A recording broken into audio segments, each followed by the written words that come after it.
Muito boa noite, vamos dar início ao Democracia em Debate. Connosco em estúdio temos o nosso comentador semanal, o Dr. António Cunha, e hoje vamos debruçar-nos essencialmente sobre três temas da atualidade: os descontos nas ex-secutes do Governo a não cumprir com a medida aprovada pela Assembleia da República. Vamos falar também do impacto da Covid-19 no turismo e ainda do Ministro Eduardo Cabrita e da polémica em torno do acidente de viação em que esteve envolvido e do qual resultou uma vítima mortal. São temas para debater. Boa noite, Sr. António Cunha. Começamos pelos descontos nas ex-secutes, uma grande confusão.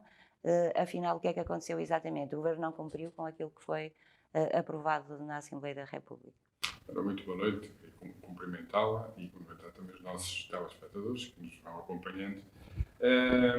Relativamente à questão que abordou, os descontos nas ex-secute, há aqui uma coisa que sinceramente passa pela denominação de algo estranho, que é aquilo que o Governo tem feito, e neste caso das ex-secute, do nosso ponto de vista aqui, isto é um despudor, foi ardiloso. Reparem nisto, desde o dia 1 de julho, que... Aliás, esta medida era para entrar em vigor a 1 de julho, não era? 1 de julho. Ela entrou em vigor, só que não entrou em vigor da forma como foi aprovada na Assembleia da República no âmbito da gestão do orçamento para 2021. E, portanto, é evidente que o Governo está contrariado nisto, mas, de facto, o que acontece é que houve uma maioria no Parlamento que votou pela medida do PSD para a redução. Foi uma proposta apresentada pelo Partido Social Democrata. Foi uma proposta apresentada pelo Partido Social Democrata, portanto, uma redução de 50% nas ex-secute, que são pagas agora. E o que é que acontece? Acontece é que o Governo faz aqui uma artimanha que, primeiro, retira os descontos que ele próprio tinha aprovado há uns anos atrás e vai fazer o desconto dos 50% sobre o preço antes dos descontos que o próprio Governo tinha feito há uns anos atrás, como eu disse. Ora bem, a proposta era sobre os preços atuais. Portanto, houve aqui uma espécie de artimanha. Uma artimanha, um esquema ardiloso e mentiroso, não é? Aliás, este Governo é o zero e vezeiro nisso, que eu recordo-me que mal entrou em funções em 2015, logo no início de janeiro de 2016, com o aumento dos 7 cêntimos no ISP, no imposto sobre os produtos combustíveis, sobre os produtos petrolíferos, assim é que se diz, que dizia que na altura o crude, o petróleo, estava muito baixo e então aumentaram 7 cêntimos em litro nos combustíveis, dizendo que quando subisse que baixaria. Até hoje é evidente que não baixou. Mas, repare, o que é que acontece? O Governo adota esta medida contrariado, aliás, ameaçou na altura recorrer ao Tribunal Constitucional. O PS, o Partido Socialista, votou contra esta medida, mas, e se me permitem, vejam como é que a notícia é dada por alguns mídias. O Governo avança com 50% de redução nas ex-secute. Primeiro, o que não corresponde à realidade. O que não corresponde à realidade. Porquê? Porque o Governo não avançou com redução nenhuma. Quem avançou foi a Assembleia da República, por proposta do Partido Social Democrata. E, portanto, o que é que acontece? Acontece é que agora, perante isto, não é? Vem a parangona, vem a notícia de que é o Governo que avança com esta redução, mas, entretanto, há aqui um esquema montado para não cumprir com aquilo que a Assembleia da República aprovou. Eu vou só dar aqui um exemplo. Num dos troços da A24, nós pagávamos 1,70 €. A portaria que foi implementada, portanto, que implementa a decisão do Parlamento, diz que iríamos pagar 1,05, ou seja, 65 cêntimos a menos. O que acontece é que a concessionária está a cobrar 1,5 €. E como é que isso é possível? É possível por aquilo que eu disse há pouco. Ou seja, o Governo tinha implementado há uns anos uns descontos nas ex-scooters. E estes 50% o que é que eles são fazem? sobre. Retiram esse desconto, não é? Automaticamente o preço aumenta e então vão fazer os descontos dos 50% sobre o preço de 2013 ou 2015, ou lá o que é. Portanto, nós não concordamos com isto e o Governo vai ter que se explicar na Assembleia da República sobre o porquê desta tomada de decisão que não cumpre com aquilo que foi decidido em sede de discussão do orçamento e que tinha sido aprovado por todos os partidos. Mas que foi do Partido também Socialista. aprovado, e segundo a proposta do PSD, também a redução de 75% relativamente às viaturas elétricas. Ainda bem que e isso lembrei nem isso. sequer foi contemplado. Ainda bem que lembrei isso, exatamente. A proposta era uma redução de 50% para os motores a combustão e 75% sobre os motores, sobre os carros elétricos. O Governo nem sequer considerou os veículos elétricos e diz que é um Governo que está muito preocupado com o ambiente. Pelos vistos, parece que não. Sim, porque pelo menos a sensação que há é que efetivamente há medidas que visam incentivar a aquisição de carros elétricos Sim, e não outros precisamente por causa do ambiente. Exato, isto seria mais uma medida para as pessoas que vivem. E repara uma coisa, estas ex-scoot, a grande maioria dos descontos são scooters do interior, não é? E, portanto, tendo em vista aqui também a coesão territorial e a tentativa de que as empresas não tenham tantos gastos com as portagens para poderem ser mais competitivas, como é óbvio. Mas, perante isto, portanto, não nos surpreende. Portanto, agora. o PSD vai voltar a levar o assunto à Assembleia da República, vai pedir esclarecimentos ao Governo e ainda é possível inverter esta decisão? Não, nós queremos saber o porquê. Que explicação é que o Governo tem para este tipo de artimanha, este esquema ardiloso, no sentido de taxar praticamente a mesma coisa. Repare, está bem, ok, 1,70€ para 1,5€, são 20 cêntimos, mas estamos a falar, iríamos pagar neste troço 1,05€. É uma diferença assinalável para quem... E para quem utiliza muito estas vias. E provavelmente estaremos aqui a falar de um troço, isto será a classe 1. Se for classe 2 ou classe 3, o diferencial ainda é maior, não é? Doutora, avançamos para o caso Eduardo Cabrita, o acidente de viação na A6, a polémica em torno deste acidente. Infelizmente houve uma vítima mortal. Há quem diga que, relativamente à sua postura e atitude durante este período de tempo, que já lá vão 15 dias ou mais, não é? Sim, fez 15 dias na sexta-feira. Que deveria haver aqui responsabilidade política. Há quem considere insensibilidade social, como foi o caso deste fim de semana de Marcos Mendes. Qual é a sua opinião sobre este assunto? Eu sinceramente, do ministro Eduardo Cabrita, acho que já nada surpreende os portugueses, pelo menos aqueles que acham que ele está a fazer um péssimo trabalho. É evidente que o atropelamento do funcionário daquela empresa que prestava serviços à Brisa, portanto, é uma fatalidade. É evidente que é preciso nós abordarmos este caso com alguma cautela. O presidente do Partido Socialista, Carlos César, veio dizer que houve um aproveitamento político. Isto não é aproveitamento político nenhum. Há coisas que são factuais. Houve alguém que infelizmente morreu, foi atropelado por uma viatura na qual ia um ministro da Administração Interna, provavelmente em excesso de velocidade, por sinal com um ministro que tem a tutela da segurança rodoviária, que se cala durante 15 dias e não diz rigorosamente nada, nem se a família precisava de alguma coisa ou não. E, no entanto, quando vem falar, vem dizer que é evidente, e eu percebo o constrangimento dele. É óbvio que sim. Agora, quer dizer, então, e aquelas pessoas que ficaram sem o seu ente querido? Sem o ganha-pão daquela família, não é? Portanto, mas eu sou o Eduardo Cabrita, eu acho que ele que é um ministro que está a prazo. E repara uma coisa, nós fizemos uma análise, uma espécie de exercício de memória. Eduardo Cabrita tem estado quase que sistematicamente envolto em polémicas.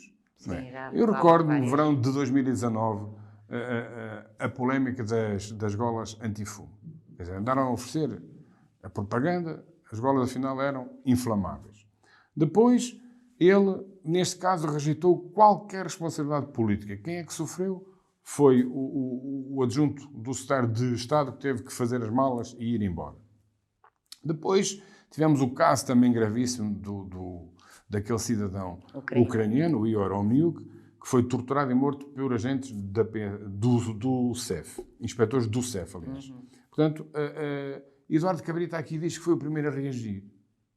Ele diz que foi o primeiro a reagir, quando ele diz bem-vindos à defesa dos direitos humanos. Agora, há aqui uma coisa, quer dizer, só 9 meses depois, e muito por culpa, aqui culpa entre aspas, de alguma comunicação social, é que se veio a saber o que é que realmente se tinha passado. Soubemos que tinha havido aquela fatalidade, mas só depois só 9 meses depois, sob a pressão pública. Conseguimos perceber através de algumas imagens, inclusive. Repara, só 9 meses depois é que chega a decisão de indemnizar a família. 9 meses depois. Mas, e depois, quem é que sofreu aqui? A diretora do CEF, diz que não tinha condições para continuar. Portanto, Cabrita nunca é responsável de coisa nenhuma. Continua incólume. Depois tem o braço de ferro com os bombeiros, teve as falhas sistemáticas do Ciresp, teve os Camov parados na época de incêndios e, portanto, está sempre envolto em polémicas. E mais recentemente temos os festejos do Sporting, temos a atuação em Odmira, naquela requisição civil do empreendimento Usemar, e atenção que o Supremo Tribunal Administrativo aceitou a providência cautelar, e depois, claro, infelizmente, aquela questão que já falamos no início sobre o atropelamento mortal daquele funcionário. E repara uma coisa, perante isto tudo, o que é que acontece? António Costa continua a dizer que não vai fazer nenhuma remodelação. Mantém escandalosamente a plena confiança nele. Tu achas que não vai fazer nenhuma remodelação? Vai, mas é quando ele quiser. Portanto, não. Aliás, nós se vimos o historial, a ministra que Eduardo Cabrita foi substituir, portanto, a Constança Urbano Sousa, se não estou em erro, exatamente, saiu porque Marcelo Rebelo de Sousa, na altura, perante, infelizmente, os trágicos incêndios de 2017, forçou, digamos, a saída. Porque senão ainda lá estaria. Não tenho dúvida disso. Mas agora também há uma série de acontecimentos, não é? As autárquicas, a aprovação do Orçamento de Estado, o Congresso do Partido Socialista, possivelmente sim, a seguir. Há a haver remodelação, aí dou razão a Marcos Mendes, é quando isto ficar na espuma dos dias, ele avançará com uma remodelação. Mas há uma coisa, é que Cabrita tem sido o rosto do falhanço, da inoperância e de alguma responsabilidade deste governo. Portanto, situações escandalosas, das mais escandalosas da história da nossa democracia. Portanto, só que nunca ninguém é responsável. Agora eu faço aqui esta questão. Se isto estivesse a acontecer, e ainda hoje a esquerda culpa por tudo e por nada Pedro Passos Coelho e o seu governo de tudo o que de mal está a acontecer neste país. Ainda, apesar de já estarem há 6 anos a governar. Se isto acontecesse, se Pedro Passos Coelho tivesse um ministro, um pseudo-Eduardo Cabrita, meu Deus, António Costa e Eduardo Cabrita, ele próprio, eram os primeiros a vir para a rua a dizer e exigir responsabilidades. Mas, de facto, não. Mas também o ministro Eduardo Cabrita não parece com muita vontade de fazer o que é que seja, porque já disse que remodelações estão com o governo e deu a entender que ele não estaria pronto para se demitir. Claro, eu dá-me a ideia que Eduardo Cabrita estará mais preocupado em precaver, em defender a sua imagem e está muito mais preocupado com a sua sobrevivência política do que propriamente com os portugueses. É essa a minha opinião. Eu disse E, que portanto, remodelações são da agora, responsabilidade do Governo, mas não, vou corrigir, são da responsabilidade de ser Primeiro-Ministro já aqui falámos num ex-ministro, coitado, que já faleceu, Jorge socialista, que Coelho. assumiu as responsabilidades. Mas, de facto, Mas aí ele próprio manifestou, exatamente, não é? Ele claro, não me parece que tenha sido pressionado na altura pelo Primeiro-Ministro para o fazer, mas sim porque ele próprio achou que o devia sim, fazer. ele comunicou ao Neste António caso, Guterres que queria sair e saiu. ponto final. E neste Saiu. caso, o Eduardo Cabrita, a sensação que dá é que não pretende mesmo sair do governo. Foi o que eu É digo, essa, está não é? mais preocupado com a sua sobrevivência política do que propriamente em governar. E, portanto, isto não dignifica em nada o nosso sistema político. Portanto, acho que António Costa é useiro e vezeiro neste tipo de situações, em manter os seus ministros, e depois admiramos porque é que os extremos estão a subir, nomeadamente a extrema-direita.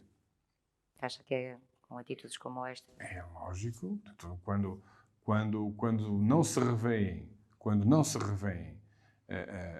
no estado a que alguns políticos chegaram e nas atitudes de alguns políticos. Repara uma coisa, se fosse a Emília num carro que não está registado, Pois ainda há essa atropelar questão. mortalmente uma pessoa, eu digo uma coisa, a Emília neste momento estaria presa.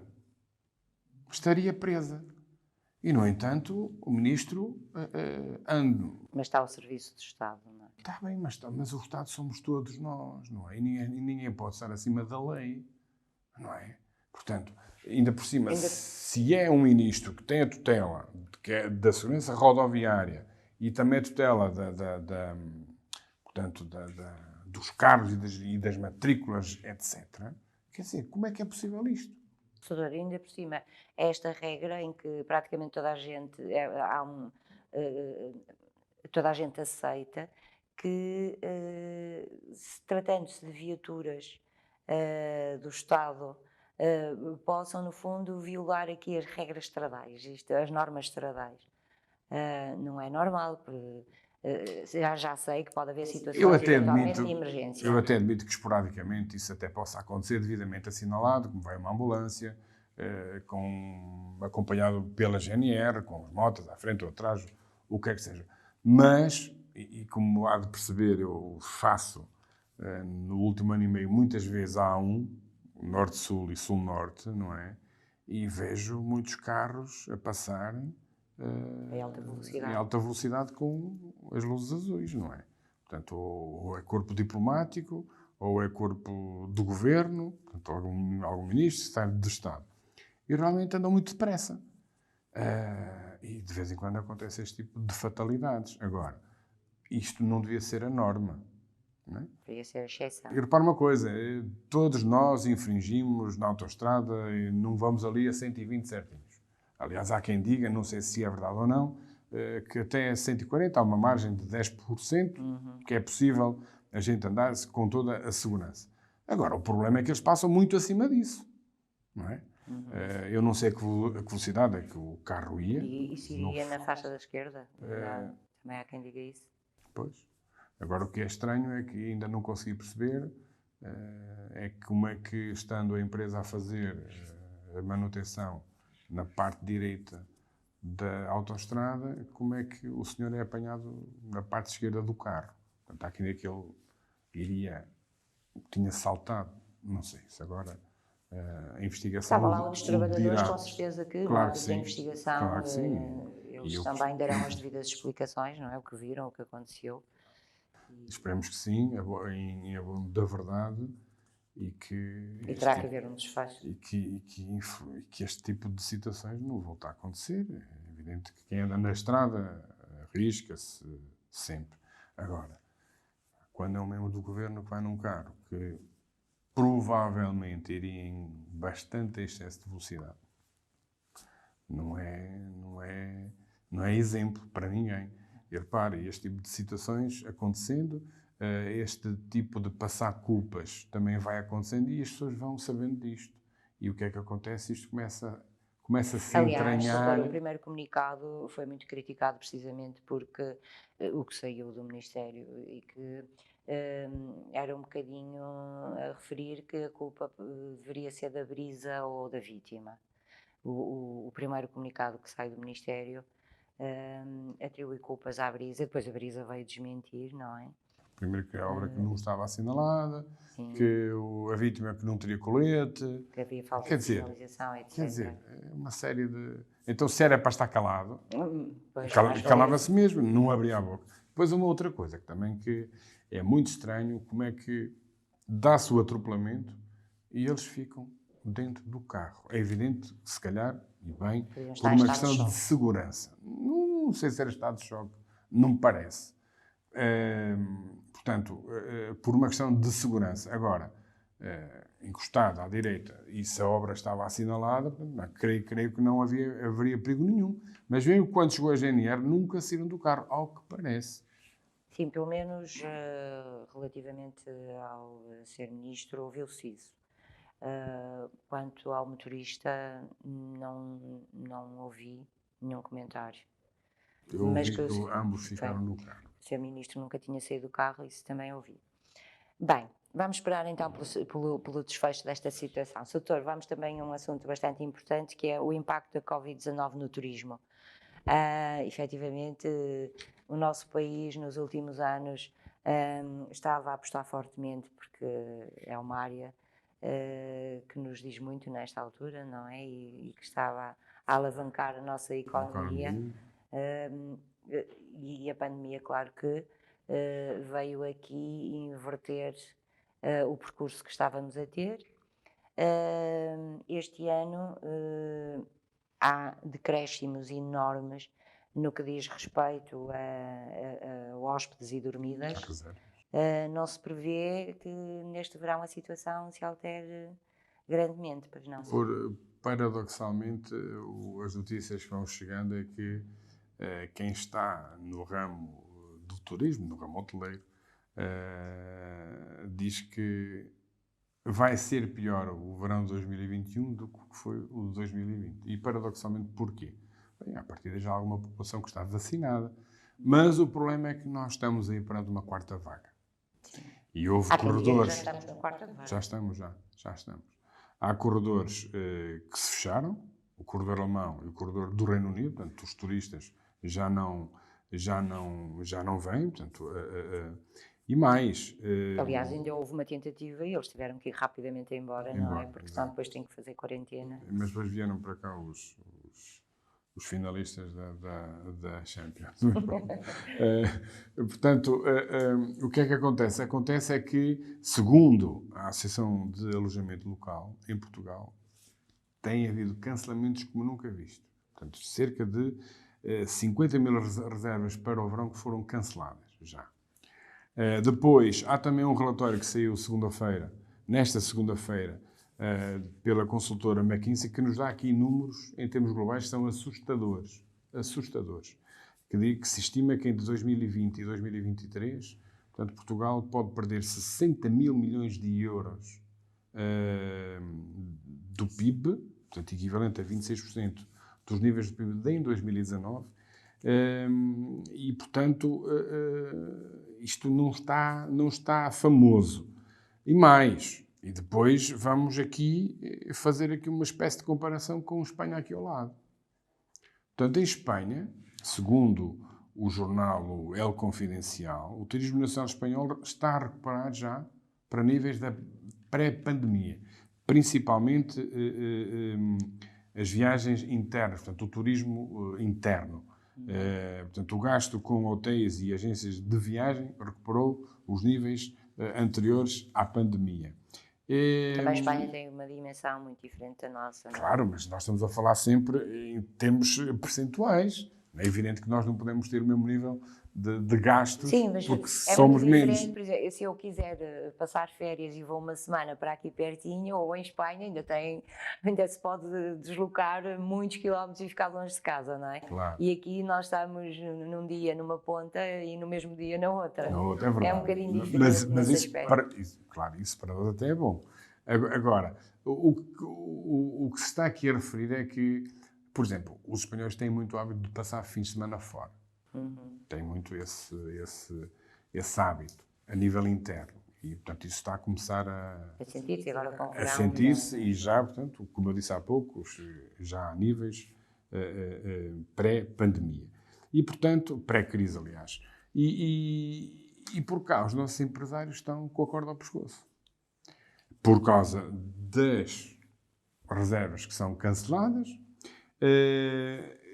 e dizem eles que se no início deste ano, de 2020, as perspectivas para o verão eram bastante positivas, porque se falava na altura que em junho, julho, que estaríamos com 70% da população vacinada, afinal isto já foi adiado.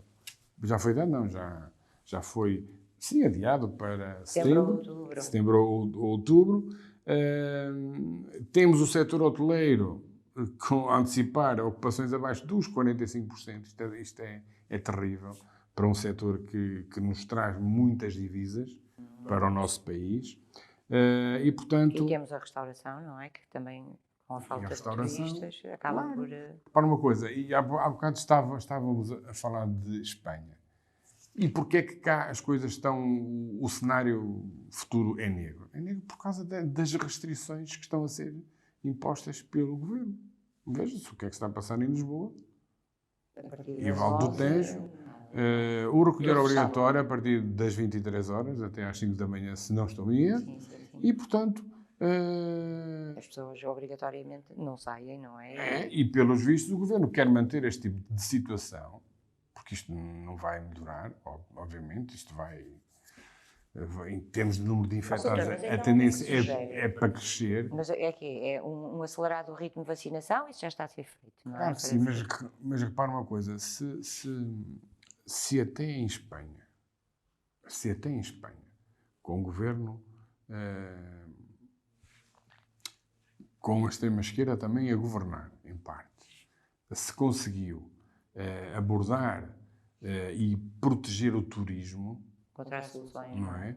Nós aqui caímos na esparrela das Champions, caímos na esparrela da irresponsabilidade total daquilo que foram, e depois sem consequências nenhumas, daquilo que foi os festejos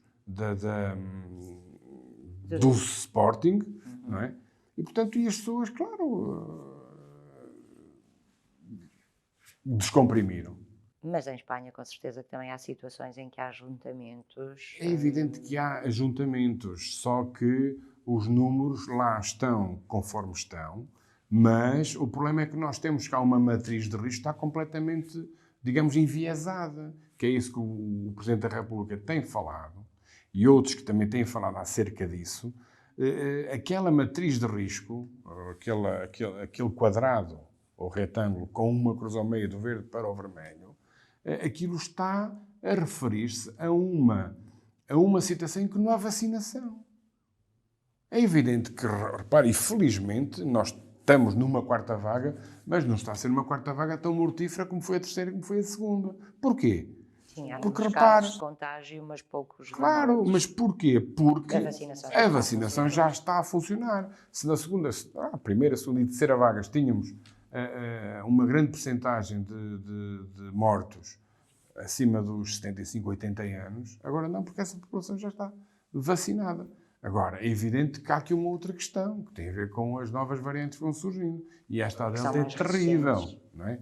Embora as próprias vacinas, nomeadamente a Pfizer e a Moderna, parece que conseguem criar anticorpos para essas variantes. Agora, o que é facto é que nós, por cá, a Espanha não tem este tipo de restrições, porque sabe que a sua população está a ser vacinada, sabe que a pandemia não está a ser tão mortal, tão mortífera, mas nós aqui continuamos a agarrar-nos. Vai dando abertura à economia, não é? Exatamente. E repara uma coisa, porque é que se deixaram de ouvir os cientistas? Doutor, e isto é tanto mais grave quando não há grandes apoios para as pequenas e médias empresas. Ainda bem que fala nisso, porque aliás, efetivamente é irrisório o apoio que se está a dar e o que vamos ter é portas a fecharem nos próximos meses. Muitas insolvências, com certeza. Portanto, o que a OCDE nos diz é que Portugal, para além de dar apoios muito limitados às pequenas e médias empresas, Portanto, somos o segundo país da União Europeia que menos apoios deu às empresas, às nossas pequenas e médias empresas.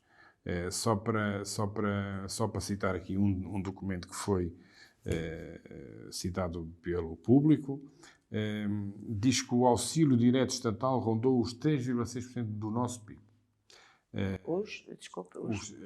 Portanto, o auxílio direto estatal rondou 3,6% do PIB. Mas depois também diz que Portugal ficou atrás do México, que gastou 0,6%, portanto deve ter a ver com a percentagem do PIB. Ou seja, se o PIB for maior, é evidente que a ajuda é maior também. Agora, e pronto, e repara uma coisa, quer dizer, ficamos atrás do México, da Colômbia, da Turquia e do Chile. E só para termos aqui um exemplo, quem está a liderar a lista dos apoios estatais, com 18% do seu PIB, é a Nova Zelândia. 18%. Portanto, nós estamos muito, mas muito atrás. Isso tem a ver do meu ponto de vista, com questões ideológicas. E, portanto, não me admira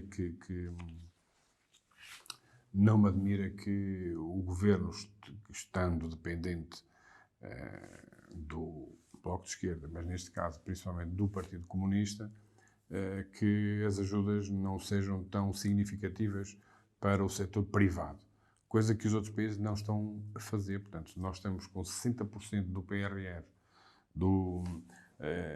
para o Estado, vá lá, e apenas 40% para as pequenas e médias empresas, para o setor privado. Repare, por exemplo, a Grécia só destinou 30% do seu PRR para o setor Estado. Portanto, investiu. Porquê? Porque é isso que dá emprego às pessoas. Que nós, se não tivermos empresas capazes, competitivas, não é escusado ter. Como é que nós conseguimos exigir a um empresário que pague bem os seus assalariados, aos seus colaboradores, se está carregado de impostos, se não pode ser competitivo relativamente aos nossos parceiros europeus, porque eles lá têm apoios e nós não? Assim não vamos a lado nenhum. Doutor, e os problemas mal começaram, não é? Porque provavelmente no próximo ano vai ser... Vamos sofrer as consequências deste ano e do ano anterior, e vai ser muito pior. Repara uma coisa, quando as moratórias acabarem, prevê-se que venha aí uma crise tremenda, não é? Porque a partir do momento em que houve muitas pessoas cujos empréstimos foram, digamos, congelados, deixaram de pagar. Só que há muita gente que também perdeu o seu emprego. Não é? E quando as moratórias deixarem de existir, como é que essas pessoas vão continuar a pagar os seus empréstimos? A sua casa, o seu carro, etc. Não vai ser fácil isto. E repara uma coisa, nós estamos com uma dívida brutal, que é uma dívida que quer dizer, se está nos 140%, como o Rui Rio disse ainda hoje, mesmo antes da pandemia estava nos 130, 133, mas era uma coisa colossal. Portanto, nós só de juros pagamos mais de juros do que o orçamento total para a saúde. Portanto, são recursos que nós estamos a entregar, a pagar para fora e que não usamos cá dentro porque não tivemos juízo em determinada altura. Ou seja, estamos em declínio e assim vamos continuar. Não, nós temos que ter reformas e nós temos falado nisso e o PSD tem batalhado nessa tecla. O Partido Socialista é muito avesso a reformas. Olha, veja-se o que está a passar com a Justiça, não é?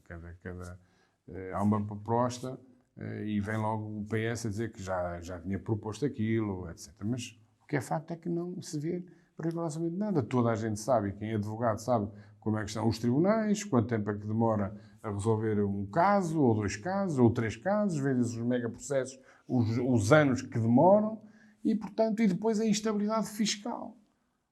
Como é que nós queremos que haja empresas que queiram investir no nosso país quando é tão incerto em termos fiscais? É impossível. Portanto, não olham para aqui e dizem, não é. Quer dizer, nós é raro o ano em que não haja alterações, ou nos escalões do IRS, ou no IRC, mas sempre a pesar para o lado das empresas e dos empresários. E não pode ser. Repara uma coisa, então, caramba, 60% daquilo que nós pagamos num litro de gasolina é para o Estado. Há impostos sobre impostos. E depois as pessoas ainda dizem assim, mas em Espanha é mais barato, mas vai subir. Vai, pelo menos a proposta é essa. Vamos ver. A intenção é essa. Mas é evidente que na Alemanha é quase tão caro como nós, na Holanda, na Suécia, etc. Mas veja-se o nível de vida daqueles países. Sim. Não é? Esses países nórdicos, a Alemanha, a Holanda, a Dinamarca, a Suécia, etc., podem bem pagar a gasolina a 1,63 €. Agora, o comum dos mortais português é que não pode. Não é? Não consegue, é impossível. Doutor, extravasámos um bocadinho o nosso tempo. Só queria dar aqui uma pequena nota que eu esqueci-me de dizer há pouco. Isto tem a ver com o PS e com o PCP. Repara uma coisa. O PSD tentou chamar aquele senhor, o responsável pelos dados da Câmara Municipal de Lisboa, ao Parlamento. Sabe quem é que votou contra a proposta? O Partido Socialista e o Partido Comunista. Afinal, o que é que eles têm a esconder? Eu queria deixar esta nota. O Partido Socialista até se compreende. O Partido Comunista é que... Pois, compreende-se porquê? Porque isto está aqui um casamento ou um juntar os trapinhos a prepararem a votação do orçamento. Porque é assim, as perspectivas eleitorais do PCP não são grande coisa. Agora para as autárquicas. Para as autárquicas. E, portanto, o PCP tem que acenar aos seus camaradas com alguma vitória em qualquer coisa. Aliás, já conseguiu uma semana passada, mas depois falaremos sobre isso por causa e falaremos também da lei laboral. Portanto, notou-se ali, quem viu o debate, como eu vi, viu-se mesmo cá ali a mãozinha do PS para dar a mão ao PCP. Nós estamos agora, mas vocês depois no orçamento têm... Doutor, ficamos com essas notas para fazermos uma abordagem em próximas edições. Foi a Democracia em Debate. Voltamos na próxima semana, à mesma hora. Boa noite.